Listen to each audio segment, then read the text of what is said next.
অবশ্যই টক্সিক যারা মানে ওকে। এই ধরনের মানুষ খুবই ক্ষতিকর জীবনে। কারো উন্নতি সহ্য করতে পারে না। কারো উন্নতি সহ্য করতে পারে না। গেল কিছুদিন আগে বাংলা টিভির এক অনুষ্ঠানে উপস্থিত ছিলেন শবনম ইয়াসমিন বুবলি। সেখানে বুবলিকে প্রশ্ন করা হয়, অপু বিশ্বাসের ডাবল পেস আপনি কি কখনো দেখেছেন? উত্তরে বুবলি বলেন, ডাবল ফেস যাদের হয়তো বা কোন একটা সিচুয়েশনে এরকম আমার সাথে একরকম, বা এখান থেকে চলে গিয়ে হয়তো আমাকে নিয়েই আবার আরেক রকম।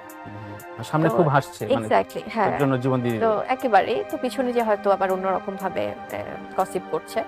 এরপর সেখানে বুবলিকে আরও একটি প্রশ্ন করা হয়, আপনার কাছে অপু বিশ্বাস ব্যক্তি হিসেবে কেমন?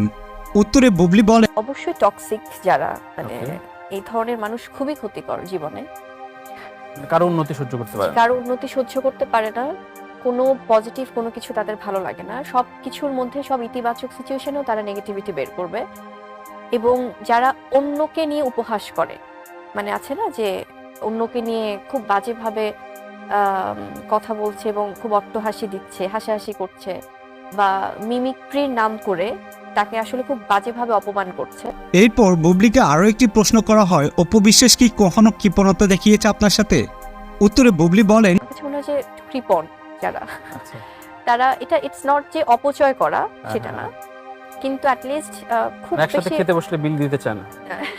ওইটা না, মানে আচ্ছা। আছে না যে হয়তো যাদের সামর্থ্য নেই সেটা আলাদা বিষয়, বাট অনেক সময় দেখা যাচ্ছে অনেক বড় অনেক ভালো পজিশনে থাকা অনেকেও হয়তো অন্যকে হেল্প করতে চায় না, বা কোনো একটা গরিব দুঃখী দেখলে কাউকে দান করতে চায় না, এই ধরনের মানুষও ভালো আচ্ছা, আচ্ছা। হতে পারে। হ্যাঁ ভিউয়ার্স, এই বিষয়ে আপনাদের কোনো মন্তব্য থাকলে সেটি কিন্তু কমেন্ট বক্সে কমেন্ট করে জানাতে ভুলবেন না।